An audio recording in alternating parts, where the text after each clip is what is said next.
abundant blessings. Net income tithing only gets you net abundant blessings, okay? All right, let's come back to me, please. People, what we're saying to you is that the tithing that's taking place, okay, to feed your preachers and your pastors, they have tried to go into the Bible to extract that for monetary gain, for financial gain, for their own pockets. And our position is that if you're going to be biblical, okay? Have your congregation bring you a bunch of sheep, lamb, goats, and chickens, and rams, okay? And oil and barley and rice and wheat and so forth. But you don't want to receive that, do you? And then you want to say to the people, well, that was an agricultural society. We're going to deal with all of the money the Levites received, right, in the form of cash, okay? All right, let's go over to Amos 4 through 5. Amos 4. It's a shame. Let's go to famous Amos. Let's see what the Most High said here. Amos 4 through 5. Here we go. Come to Bethel and transgress at Gilgal. Multiply transgression and bring your sacrifices every morning and your tithes after 3 years, and your tithes after 3 years, and your tithes after 3 years, and offer a sacrifice of thanksgiving with leaven, and proclaim and publish proclaim the free offerings, for this liketh you, O you children of Israel, saith Adon Yah. Okay, let's go ahead and pick it up at Exodus 30. Exodus 30. Let's go and look at the Levites' cash, because I have many people say to me, well, Aria, that was an agricultural society. We just converted it over into money because, you know, well, we deal with currency today and so forth. People, that is a very well orchestrated lie and deception, okay? Exodus 30. And I'll show you how the Levites got their money. You don't think that the Most High is just going to feed them to death, do you? They also received a lot of money. Exodus 30, and let's pick it up at verse 11 through 16. And Yah spoke unto Moshe, saying, when you take the sum of the children of Israel after their number, then shall they give every man a ransom for his soul unto Yah, when you numbers them, that there be no plague among them when you numbers them. And they shall give every one that passeth among them that are numbered a half shekel after the shekel of the sanctuary. A shekel is 20 gerahs, people. This is money. A half shekel shall be the offering of Yah. Everyone that passeth among them that are numbered from 20 years old and above shall give an offering unto Yah. The rich shall not give more, and the poor shall not give less than half a shekel when they give an offering unto Yah to make an atonement for your souls. Therefore, it's called atonement monies. This is what they classify secularly as temple tax, but it's atonement money. Okay. Everyone that is 20 years of age and above, everybody in Israel had to pay what equated to $6. $6.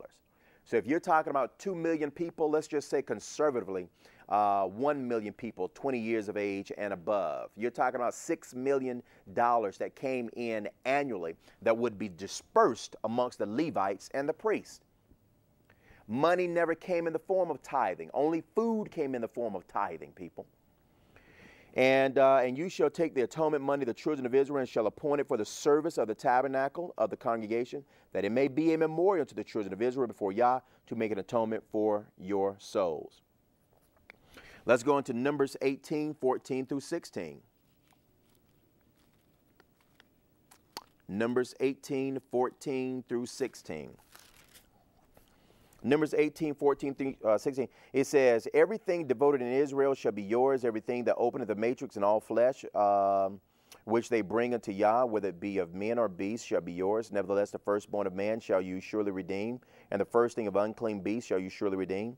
And those that are to be redeemed from a month old shall you redeem according to your estimation, for the money of 5 shekels after the shekel of the sanctuary, which is 20 gerahs.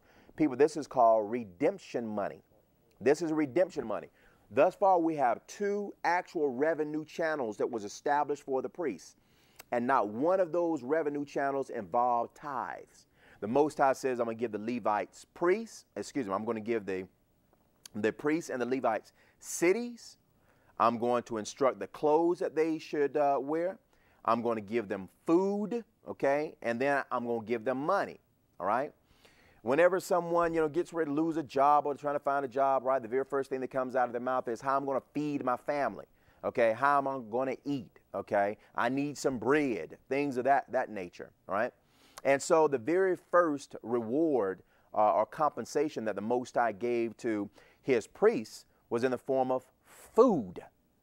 And today and for the past, 2, 3, 4, 5, 600 years, Christianity has converted, food into money by no biblical dictate or commandment. You can't even find that in the New Testament, people.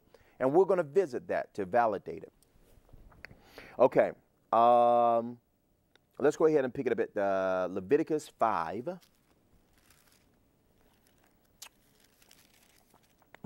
Leviticus 5 and 14.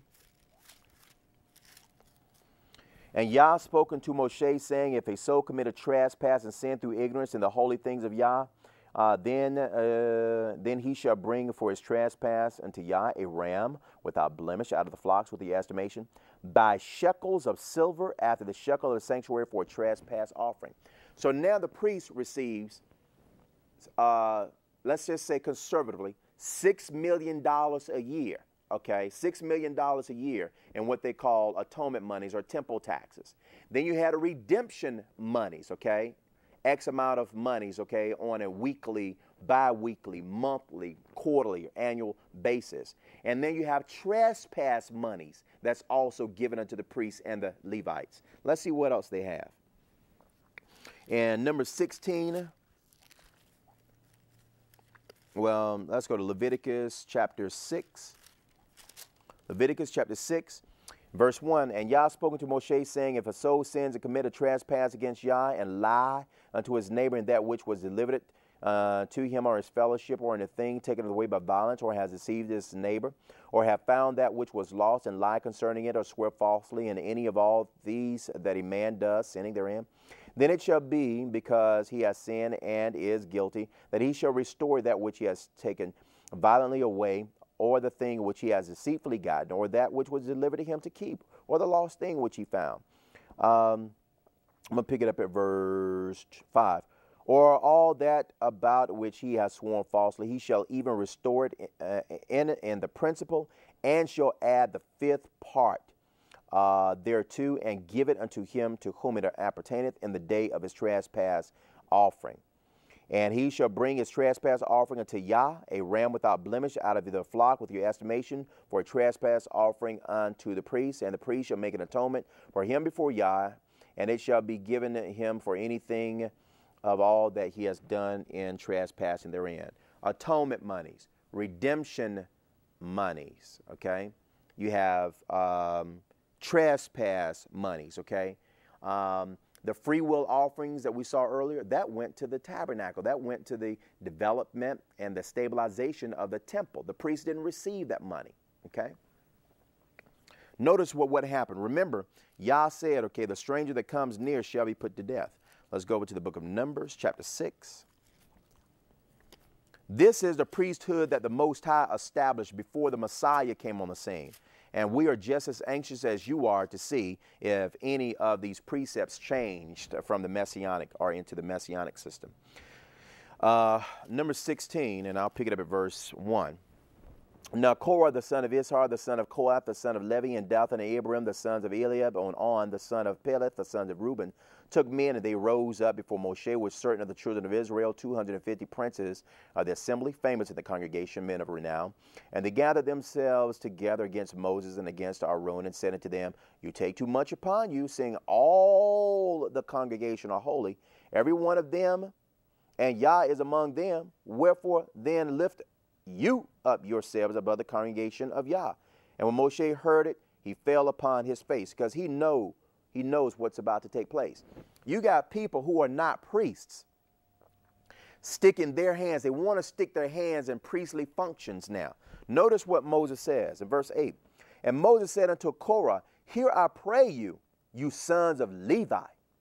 Seemeth it but a small thing unto you that the Elohim of Israel has separated you from the congregation of Israel? I mean, Yah took you from all of these people.